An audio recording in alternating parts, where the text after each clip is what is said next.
E aí, gente linda, tudo bem? Aqui é a Diane Freitas, do canal Sexualidade e Intersecções.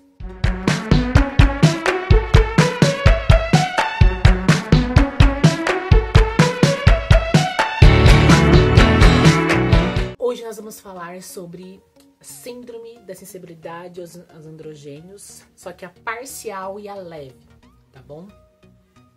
Esses casos, eles são muito mais incomuns, mais raros, né? Comparados com a que eu falei anteriormente, tá? Geralmente a média é que aconteça entre 60 a 80 mil nascimentos um caso, tá? O gene ligado à insensibilidade androgênica, como eu já falei no outro vídeo, é o gene de receptor de androgênios, né? Que é o gene localizado no cromossomo X, XQ11 menos Q12, tá? É o mesmo gene para as duas insensibilidades, tá bom?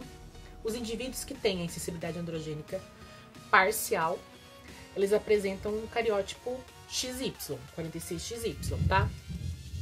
Os pacientes podem apresentar os mais variados graus de masculinização da genitália externa e interna e do seio urogenital, que é essa formação da genitália desde interna a externamente, tá? Alguns casos pode haver uma certa feminilização, né, dessa genital, tá? Porém, ela é bem variada, né? Diferente da insensibilidade completa, a parcial você tem a ação da testosterona nos órgãos-alvos. Claro que varia de caso para caso. Então vai ter um espectro enorme de diversidade, né? Então você tem casos, por exemplo, que você tem um pequeno falo, né? Uma fusão dos lábios, só que a gônada não é palpável, ela está interna, né? Você vai ter casos de ambiguidade genital, casos onde a masculinização da genitália é visível, ela é masculinizada, tá?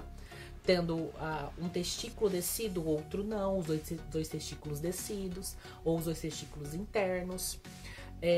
Casos onde você tem uma clitomegalia, tá? Com a uretra, a posição feminina, com os lábios fechados ou com os lábios abertos, com uma pequena invaginação, tá? Você tem casos de micropênis, tem casos onde tem um pênis pequeno ou micropênis com hipospádia associado, com graus de hipospádia associado a uma criptorquidia, que antigamente até tinha para esse caso específico chamado de uma síndrome de Ray-Feinstein. Não sei se pronuncia nem certo, tá? Não sei, mas é essa síndrome aí. Não se chama mais assim, são todos classificados como sensibilidade androgênica parcial, tá? Daí pode ser a parcial moderada ou a leve, ok? Os testículos podem ser escondidos, né? Formando a criptorquidia, ou descidos, ou tá no canal inguinal, ou tá no escroto, mas não totalmente na posição que a gente tá conhecida, né? Ou mesmo internos, ok? Geralmente, na puberdade, na maioria dos casos, desde o leve até o moderado, dentro da questão da insensibilidade androgênica, há desenvolvimento da ginecomastia, tá? Casos raros que não tem, quando você tem essa insensibilidade androgênica parcial, tá bom? Os ductos de Wolff, que formam a genitália interna, né, dita masculina, próstata, ductos diferentes, vesícula seminal, eles podem estar totalmente presentes e formados, como rudimentares, não formados ou em graus variantes, sabe? Alguns estarem formados, outros não existentes no mesmo indivíduo ali, tá bom? A puberdade, como eu mencionei, depende do grau da variedade da insensibilidade androgênica, né? Apresentando graus diferentes de masculinização e de feminilização, tá? Como eu mencionei para vocês, a parcial ela tem uma variedade muito grande, né?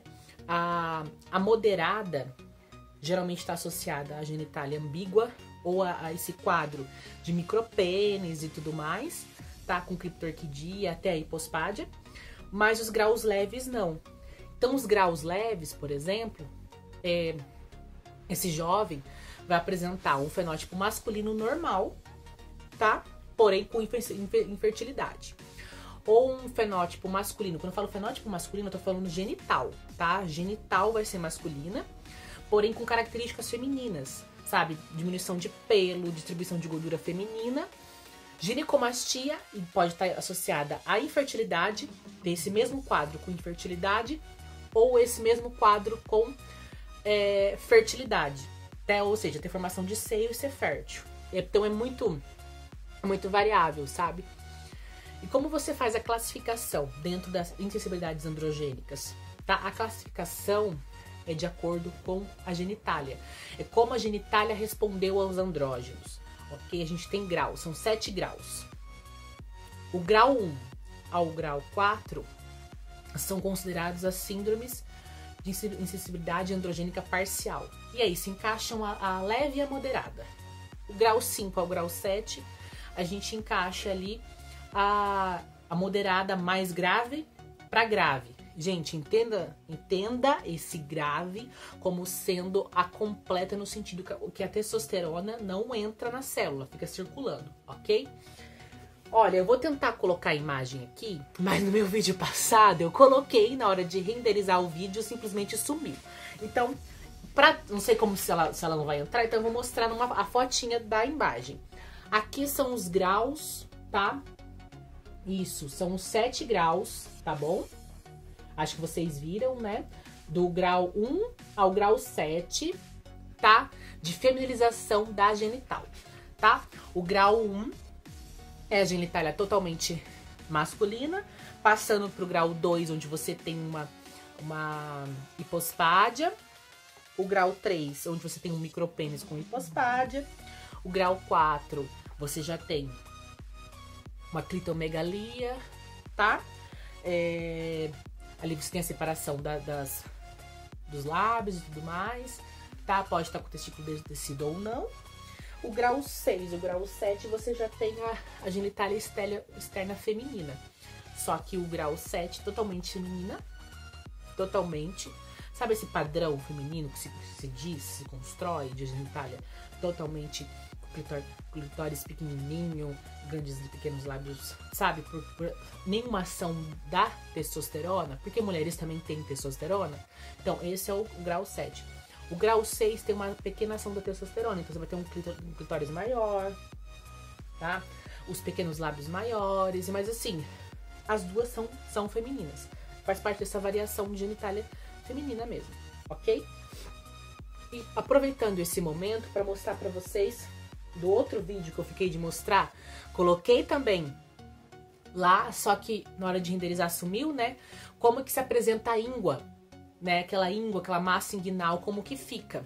Ó, é assim que fica, eu tô tampando aqui, tá? Fica 2 massas inguinais, como vocês podem ver, tá? E isso pode provocar dor em alguns casos, como eu expliquei, eu vou deixar aqui no final, tanto aqui de vocês poderem ver o vídeo, como no final o da sensibilidade androgênica completa dessa massa inguinal, para vocês entenderem, que me perguntaram e tudo mais, né, como que fica esse testículo feminilizante quando é caso completo, né, onde ele fica, como ele se comporta. Tá? Aqui nos casos parciais, ele também muitas vezes está forma nas inguinais e acaba formando uma íngua, é da mesma maneira. Só que daí a genitália não vai ser feminina, ou vai ter graus de feminilização e de masculinização, tá bom? Como eu falei, então você vai encontrar nesse espectro, né, de sensibilidade androgênica parcial, né, do leve ao moderado, você vai encontrar, fazendo um checklisting aqui, homens férteis com ginecomastia, homens férteis sem ginecomastia, mas esse é o grau mais raro, é mais difícil de ter, mas você pode encontrar homens inférteis com ginecomastia e homens inférteis sem ginecomastia. Você pode encontrar homens com micropênis, homens com hipospádia e clitorquidia, né? Pode encontrar pessoas não binárias, né? com genital ambígua, homens e mulheres com genital ambígua e mulheres inférteis, tá? Nesse espectro enorme. Como que é o tratamento? Tá, gente? O tratamento vai depender do grau de masculinização dessa genital externa, tá? E da alteração molecular da recepção do androgênio, ok? Como eu sempre defendo aqui no canal, é a questão da liberdade e identidade de gênero das pessoas. Você não vai me fazer uma cirurgia genital numa criança, né? A gente não vai defender isso aqui no canal. Porque você não sabe, uma pessoa já nasceu com uma instabilidade androgênica parcial, tem uma genital ambígua, você vai operar essa criança, você não sabe qual é o sexo psíquico, sabe? Isso era feito antigamente. Hoje em dia você vem se questionando isso, por quê? Porque você não sabe, você pode estar mutilando essa pessoa. A cirurgia não é consentida, é mutilação, você entende?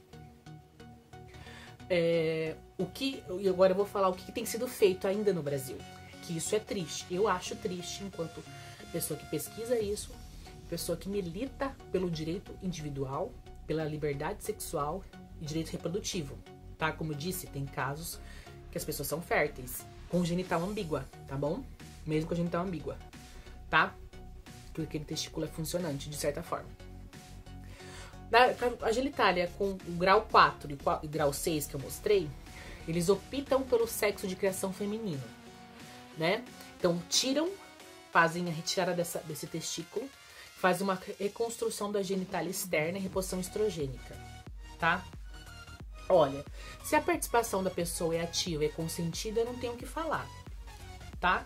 Agora, se é feito numa criança, eu vou falar. Então, aqui nosso posicionamento é contrário quando é feito em bebê, porque você não sabe a identidade de gênero dessa pessoa. É do grau 4 e 6, tá? Porque a genitália tá com uma androgenização. Você sabe se esse cérebro também não teve uma certa androgenização? O grau 7 não tem o que falar, porque o grau 7 é totalmente feminino e esse cérebro, como eu não encontrei nenhum artigo que mostre o contrário, tá? Nos graus 2 e 3, como eu mostrei aqui, as opções são para o sexo masculino, dependendo da ativação molecular dos receptores de androgênio, tá? E daí você faz uma reposição de testosterona com altos graus de testosterona de depósito, para quê? Para que o máximo de testosterona seja absorvida, ok?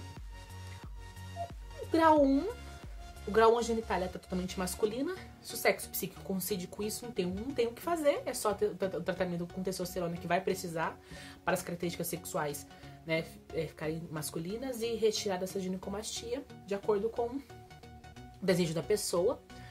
O grau 7 eu já falei, né, que é totalmente feminino também. A identidade de gênero é feminina. E assim, a gente tem que respeitar a liberdade sexual, reprodutiva e individual das pessoas. E todas as pessoas que procurarem ajuda, né, e as famílias, elas têm que saber o que está se passando com ela, o que acontece, por que teve aquela formação, né, qual que é o quadro clínico, quais são as possibilidades de tratamento, né, as consequências também, porque se você retirar essa gorda, como eu falei no outro vídeo, vai precisar de reposição hormonal. E assim, não é mil maravilhas, quem faz reposição hormonal sabe que tem seus pós e contras, e todos que recebem isso tem que ter isso em mente, tem que ter acesso a essas informações, tá? Eu espero que vocês tenham gostado do vídeo, tá? Se gostaram, se inscrevam no canal, curtam e compartilham. Beijos, até a próxima, gente!